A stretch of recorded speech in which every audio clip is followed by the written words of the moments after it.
ছাত্রছাত্রী শুরু করতে যাচ্ছি কার্তিক চন্দ্র মণ্ডলের এই সেট থেকে। দেখো প্র্যাকটিস সেট 2 এর শেষের দিকে সেটগুলো আছে, দেখবে 1 থেকে 22টি সেট আছে। সেই সেটের 2 নম্বর সেট যেটা, সেটা কিছু দূর করেছিলাম, কত দূর 92 পর্যন্ত দিয়েছি, আমি ক্লাস করেছি। আজকে 93 থেকে 100 পর্যন্ত যে কটা ম্যাথ আছে, মোটামুটি 8টি ম্যাথ বাকি আছে। 8টি ম্যাথ শুরু করব।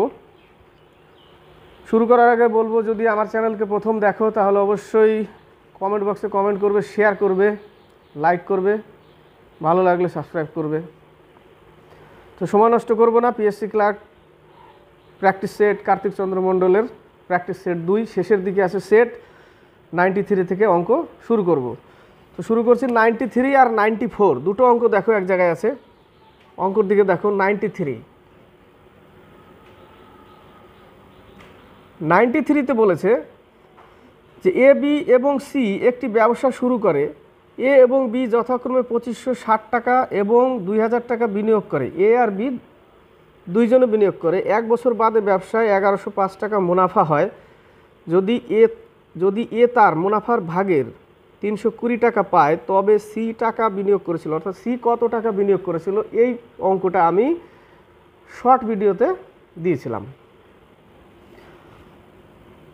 তো এখানে দেখো আমরা কি করি, যদি কারো ভাগেরটা বের করতে যাই তাহলে আমরা কি লিখব, এ প্লাস বি প্লাস সি এদের মূলধনের অনুপাত যোগ করি।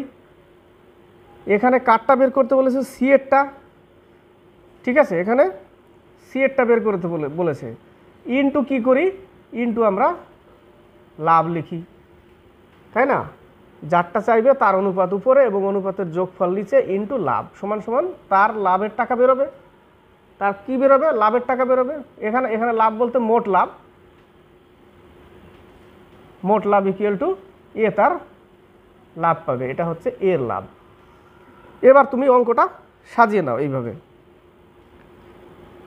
ধরে নেই সি এক্স টাকা বিনিয়োগ করে। এ বি বিনিয়োগ করে কত, 2560 টাকা এ করে, 2560 টাকা এ করে, বি করে 2000 টাকা, সি করে এক্স টাকা। তাহলে আমি কি করব, আর এ পায় কত লাভের, 320 টাকা এ পায় লাভের। তাহলে আমি এরটা ধরেই অঙ্ক করছি। তাহলে এর অনুপাত কত, অনুপাত এখানে কাটাকাটি করবে না, যেহেতু এক্স আছে এখানে সি এর মান। তাহলে অঙ্কটা হবে 2560, সরি একটু করে নিই, 2560 যোগ 2000, 4560 টাকা টোটাল দুইজনের। তাহলে 4560 টাকা দুইজনের প্লাস এক্স, এই যে এটাই করলাম, প্লাস এক্স। কারটা কে পাচ্ছে, এ পাচ্ছে। কে পাচ্ছে, এ কত টাকা পাচ্ছে, এ পাচ্ছে হচ্ছে 320 টাকা। কত টাকার মধ্যে, 1105 টাকার মধ্যে, তাই না? তাহলে এখানে এর অনুপাত কত, 2560 টাকা, এটাই। তাহলে এক্স এর মান পেয়ে যাবো আমি। সি কত টাকা রেখেছিল ব্যবসায়, এইটুকুই আমাকে করতে হবে। তাহলে এই উপরে কেটে দাও, শূন্য শূন্য কাটো। এখানে দেখো 4 4 6 24, 4 4 16, 4 8 32, 8 8 64, উপরে কাটছি। এবার এটা সরাসরি এখানে চলে যাবে আর এটা গুণ হবে, তাই না? তাহলে এটা গুণ করলে কত হয়, এই উপরে 5 8 40, 8 0 4 4, 8 1 8, 8 1 8, এটা ইকুয়াল টু এই টোটালটাকে এই পাশে নিয়ে যাই।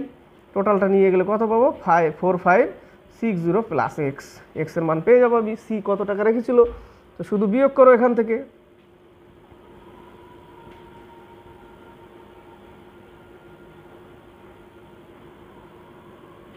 $4280 টাকা। এক্স এর মান কত পেলাম, 4280 টাকা সি রেখেছিল। 94 অঙ্কটা দেখো, এবার বোঝাতে পারলাম। 4280 টাকা সি রেখেছিল ব্যবসায়। 94,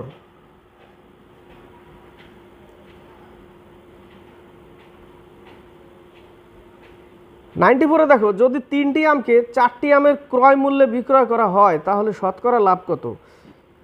এটা 3টি আম, এটা 4টি আম। 3টি আমকে 4টি আমের ক্রয় মূল্যে বিক্রি করবে, তার মানে 3টি আম যে টাকায় কিনেছিল এখান থেকে সে 3টি আমের ক্রয় মূল্যে বিক্রি করে দিলে, তার মানে এই 3টে যদি বিক্রি করে তাহলে তার মূল টাকা উঠে যায়, মূল টাকা সে পেয়ে যায়। বাকি লাভ করে কটা? একটা। কটায়? 3টি আমে একটা লাভ করে। 3টিতে একটা লাভ করে। 100-এ কত কত আসবে? 33 পূর্ণ 1-এর 3%। 33 পূর্ণ 1-এর 3% উত্তর আসবে। এবার 95, 96, 95-এর ম্যাথটা দেখো। দেখো ম্যাথ কিন্তু খুব একটা কঠিন না, ঠিক আছে? তবে কি ম্যাথ করতে গেলে ব্রেনের আইকিউ যেটা, সেটাকে একটু ডেভেলপ করতে হবে। আর ম্যাথকে করতে গেলে বাস্তব চিন্তাভাবনা আনতে হবে, তাহলে তুমি তাড়াতাড়ি শিখতে পারবে ম্যাথ, ঠিক আছে? তো দেখো 95, একটি বস্তু 30 টাকায় বিক্রয় করলে 25% লাভ হয়। 95 30 টাকায় বিক্রি করেছে, তাতে 25% লাভ করেছে, তার মানে 30 টাকায় বিক্রি করে 25% লাভ। তাহলে 30 টাকা তো তার কেনা ছিল না, সেটা তার বিক্রয় মূল্য। তাহলে আমাকে অ্যাকচুয়ালি কী করতে হবে? আমার এই 30 টাকার মধ্যে থেকে আমাকে ক্রয় মূল্যটা বের করতে হবে। তো যদি বিক্রয় মূল্য 25% লাভ বলতে কি 125 টাকা বিক্রি করেছে, তাহলে তার ক্রয় মূল্য কত ছিল? 100 টাকা। তাহলে 1 টাকায় কত? এটা দেখো ঐকিক নিয়ম, 30 টাকা বিক্রয় মূল্য হলে তার ক্রয় মূল্য কত? এখান থেকে আমি কি পাবো? ক্রয় মূল্য পাবো। এখান থেকে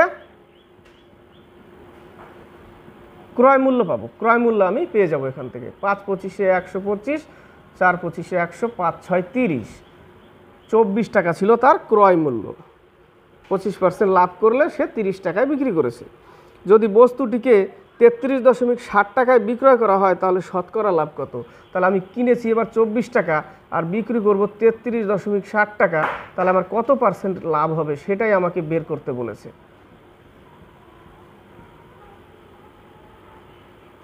$9.60 টাকা লাভ করতে হবে 24 টাকার উপরে। তাহলে সেম জিনিস, তাহলে 24 টাকার উপরে 9.60 টাকা যদি আমি লাভ করতে চাই, ইন্টু 100, এই দশমিক এখানে উঠিয়ে দিলে কত হবে? 100 হবে এখানেও। তাহলে এই 100 কেটে যাবে, তাহলে এই জায়গাটা কত হবে? 40%। 40 দিয়ে কেটে যায়, তাহলে 40% হচ্ছে উত্তর। 40% উত্তর। এবার 96, এ বি এর তুলনায় 20% কম কাজ করে। যদি এ কোনো কাজ 7.5 ঘন্টায় শেষ করে তাহলে বি ওই কাজটি করবে। এ বি ক্ষমতার কথাই বলেছে কিন্তু এখানে, ঠিক আছে? ক্ষমতার কথাই বলেছে। এ বি এর তুলনায় 20% কম কাজ করে, তাহলে এ কাজ করে 80%, বি কাজ করে 100%। এবার এদের অনুপাত বের করো। 4 দুগুণে 8, 5 দুগুণে 10, এটা কিন্তু ক্ষমতার অনুপাত। এবার কাজের দিকে গেলে এই অনুপাতটাকে উল্টে দিতে হয়। কি করতে হয়? উল্টে দিতে হয়। তাহলে আমার অনুপাত আসবে কত? 5:4। কত আসবে? 5:4। এবার বের করো। এবার যারটা চেয়েছে, তাহলে বি ওই কাজটি করবে, তাহলে বিটা উপরে রাখো, একে নিচে রাখো। তাহলে 4/5 ইন্টু 7.5 ঘন্টা বলতে 15/2। 15/2, বাস কাটাকাটি করো। 2 দুগুণে 4, 3 দুগুণে 6, 3 5 15, 3 দুগুণে 6 ঘন্টা। 6 ঘন্টা উত্তর। এখন 97, ম্যাথগুলো কিন্তু খুব সোজা এবং পরীক্ষার হলে এগুলোই আসবে। খুব একটা কঠিন ম্যাথ দেয় না। ফুডের সাহিত্য তো দেখলাম, এখানেও কিছু কিছু ম্যাথ একটু টাফ থাকে, যেগুলো বীজগণিতের অঙ্কগুলো একটু টাফ হয়, ওগুলো একটু কমও বোঝে অনেকে, ঠিক আছে? ওটা চর্চার উপর নির্ভর করে, কারণ ওটা সূত্র থাকে অনেক, তাই না? ফর্মুলা যদি মনে না থাকে তাহলে অঙ্ক করা অসুবিধা হয়। কিন্তু এই টাইপের অঙ্ক কি, যার বেসিক যদি ক্লিয়ার থাকে সে সহজে 5-6 বছর না করলেও সে অঙ্ক করে দিবে। তো দেখো 97 আর 98 খুব সুন্দর ম্যাথ, পরীক্ষা আসার মতো, মিস করবে না, স্কিপ করবে না, ঠিক আছে? সুন্দর ম্যাথ, এগুলোই পরীক্ষায় আসবে। আর যদি প্র্যাকটিস না করো এগুলোই ভুল করবে, আর ভুল না করলেও ওখানে সময় বেশি নিয়ে নেবে। দেখো একটি 400 মিটার দীর্ঘ ট্রেন 36 সেকেন্ড সময় নেয় ট্রেনটির বিপরীত মুখে হাঁটা এক ব্যক্তিকে অতিক্রম করতে। অর্থাৎ 400 মিটার দীর্ঘ ট্রেন, ট্রেনের দৈর্ঘ্য কত? 400 মিটার দীর্ঘ ট্রেন, বিপরীত মুখে হাঁটা এক ব্যক্তিকে অতিক্রম করতে ট্রেন এদিকে যাচ্ছে, ব্যক্তি এদিকে আসছে, ট্রেন যাচ্ছে এইদিকে, ব্যক্তি এদিকে আসছে। তো ব্যক্তিটিকে 36 সেকেন্ডে পার করছে, যার কিলোমিটার পার আওয়ার হচ্ছে, এই ব্যক্তির স্পিড হচ্ছে 20 কিলোমিটার পার আওয়ার, ব্যক্তিকে পার করছে কত? 36 সেকেন্ডে। তাহলে আমরা কি লিখব? স্পিড সমান সমান কি লিখতে পারি? স্পিড সমান সমান লিখতে পারি দূরত্ব বাই টাইম লিখতে পারি, এটাই তো লিখি। তাহলে স্পিড সমান সমান, তাহলে স্পিড কি হয়? বিপরীত দিকে আসলে স্পিড কি করতে হয়? যোগ করতে হয়। তাহলে আমরা স্পিড যোগ করে দিই। তাহলে স্পিড একটা ব্যক্তির স্পিড প্লাস ট্রেনের স্পিড ধরে নিলাম এক্স ইকুয়াল টু দূরত্ব কত? 400 মিটার বাই সময় কত? 36 সেকেন্ড। কিন্তু এখানে হচ্ছে এটা হচ্ছে কিলোমিটার পার আওয়ারে, এটা হচ্ছে মিটার পার সেকেন্ডে। একে তুমি কিলোমিটার পার আওয়ার করতে গেলে 18/5 দিয়ে গুণ করে দাও, বাস তাহলে কিলোমিটার পার আওয়ার হয়ে গেল। এটা কনভার্ট করে দিলাম। এবার তুমি কাটাকাটি করো, 18 দুগুণে 36, 5 8 40, 40 দুগুণে 80, বাস উপরে 80 পেলাম। তাহলে এখানে কত থাকছে? 20 প্লাস এক্স ইকুয়াল টু উপরে 40 পেলাম, বাস এক্সের মান কত হবে? 20 কিলোমিটার পার আওয়ার। তাহলে ব্যক্তির স্পিডও, ব্যক্তির গতিবেগও 20 kilometre per hour, 20 kilometre per hour. এ নম্বর অ্যান্সার দেখো। এবার হচ্ছে 98। এইভাবে অঙ্কগুলো করলে খুব সুন্দর একটা ফর্মুলা তৈরি হয়, সমীকরণ, এক সমীকরণ অঙ্ক হয়ে যায়, তাই না? 98, একটি নল একটি চৌবাচ্চা 8 ঘন্টায় ভর্তি করে এবং অন্য একটি নল ওই চৌবাচ্চাটি 16 ঘন্টায় খালি করে। যদি দুইটি নল একই সঙ্গে খোলা থাকে তাহলে চৌবাচ্চাটি ভর্তি হতে কত সময় লাগবে? এটা তো অঙ্ক করার দরকার নেই, মুখে মুখে হবে A into B by A plus, খালি করছে তাহলে এ মাইনাস বি, তাই না? দুটোই ভরে তাহলে A into B by A plus B হয়। আর যদি খালি করে একটা তাহলে A into B by A minus B, এই ফর্মুলায় করব। ভর্তি করলে দুটোই যদি ভর্তি করে তাহলে A into B A plus B, দুটোই ভর্তি। এবার এখানে কিন্তু একটা ভরছে একটা খালি করছে, তাহলে আমরা কি করব? এটা দুটোই ভর্তি, দুটোই ভর্তি করছে মানে ভরছে, কিন্তু এখানে কি করেছে? খালি করেছে। তাহলে আমরা অঙ্ক লিখব কি? A into B by A minus B. তাহলে একটা এ কত? একটা 8 ঘন্টা আর একটা বি হচ্ছে 16 ঘন্টা, আর খালি করছে, এদের দুজনের মধ্যে পার্থক্য কত? 8 ঘন্টা। বাস কেটে দাও, এইটুকু। অঙ্ক করার পরীক্ষা হলে অঙ্ক করার দরকার নেই, জিকে ভেবে গোল্লা ভরো এটাকে মুখে মুখে, কলম টাচ করলে সময় নষ্ট হবে বেকার। 16 ঘন্টা। সি উত্তর দেখো। দেখো 99 আর 100, 99টা একটু ফলো করো ভালো করে। এক সাঁতারুর স্রোতের অনুকূলে বেগ 11 কিমি পার ঘন্টা। স্রোতের অনুকূলে বলতে এই যে স্রোত, এটাকে বলছে অনুকূল, স্রোতের দিকে যাওয়া, আর স্রোতের উল্টো দিকে আসা মানে এটা প্রতিকূল, এটা অনুকূল। স্রোতের দিকে যাওয়া অনুকূল, স্রোতের বিপরীত অনুকূল। নৌকার ক্ষেত্রে আলাদা, ট্রেনের ক্ষেত্রে একই দিকে গেলে স্পিড বিয়োগ হয়, বিপরীত দিক থেকে আসলে স্পিড যোগ হয়। এই ক্ষেত্রে স্রোতের দিকে গেলে এদের স্পিড কি হয়? যোগ হয়, আর বিপরীত দিকে আসলে স্পিড মাইনাস হয়, স্পিড মাইনাস হয়, কারণ স্রোত বাধা দেয়, ওই জন্য মাইনাস হয়। তো এবার দেখো, স্রোতের অনুকূলে বেগ 11 কিমি পার ঘন্টা, যদি স্রোতের বেগ 1.5 কিমি পার ঘন্টা হয়। এবার দেখো স্রোতের অনুকূলে, তার মানে কি? A plus B equal to 11 kilometre per hour. A যদি বোট হয় আর এটা এ যদি স্রোত হয়, এটা হচ্ছে নৌকা আর এটা হচ্ছে স্রোত।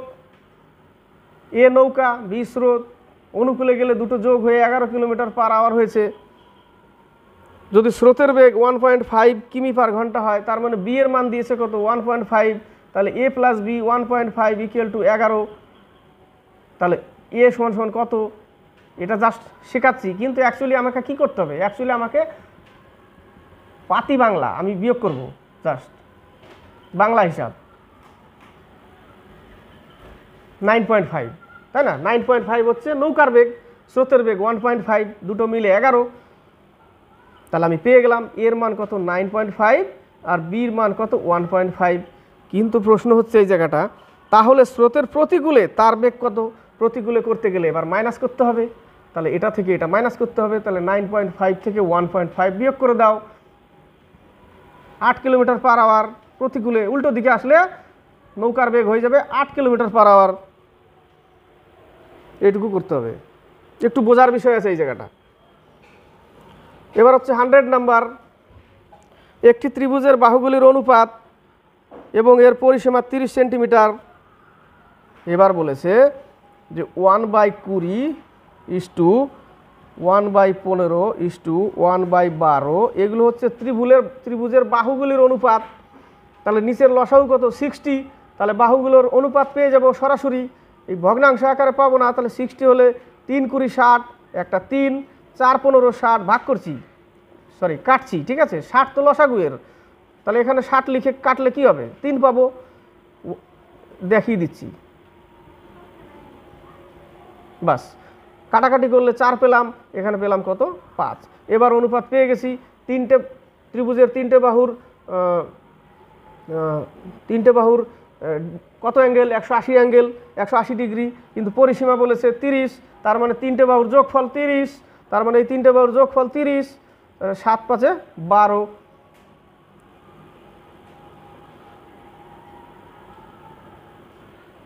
তাহলে পরিসীমা যদি 30 সেন্টিমিটার হয়, সর্বাপেক্ষা ছোট বাহুটির দৈর্ঘ্য কত? 3-এর মান বের করতে বলেছে। তাহলে 3 কত লিখব? 3/12 লিখব না, আগে তো আমাকে কোনটার কত মান সেটা বের করে নিতে হবে। তার মানে অনুপাতের যোগফল কত? 12 ইউনিট = 30, 1 = কত? 1, 12 নিচে, 3 × 4 = 12, 3 × 10 = 30, 5 × 2 = 10, 2 × 4। তাহলে পেলাম কত? 5/2 1-এর মান। তাহলে 1 ইউনিট = 5/2 পেলাম। তার মানে এটাই, এগুলোকে যদি x ধরে নাও তাহলে এটা x এর মানই এটা 5/2, x এর মান 5/2। 1 ইউনিট মানে ওটাই, x ধরতে পারো, 1 ইউনিট ধরে করতে। তাহলে 5/2 পেলাম। এবার বলেছে ছোট বাহুর দৈর্ঘ্য কত? ছোটর মান কত? 3। তাহলে এর সাথে কি করবে? এর সাথে 3 গুণ করো। তাহলে উপরে কত পেলাম? 15, নিচে পেলাম 2। তাহলে উত্তর কত? বি নম্বরে দেখো 7.5 ভাগ করলে কত হবে? 7 × 1 = 2, এত সেন্টিমিটার। উত্তর শেষ। তো এই হলো 8, 1, 4, 6, 8, 8টা ম্যাথ।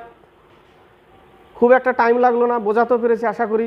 ভালো বুঝতে পারলে বা যদি বুঝতে পারো অঙ্কগুলো, যদি ভালো লাগে তাহলে অবশ্যই কমেন্ট বক্সে কমেন্ট করবে, শেয়ার করবে, লাইক করবে, বেশি বেশি করে শেয়ার করবে, তাহলে কি তাড়াতাড়ি ভাইরাল হবে। ঠিক আছে, এই পর্যন্তই থাকলো। নেক্সটে প্র্যাকটিস সেট 3 আনবো।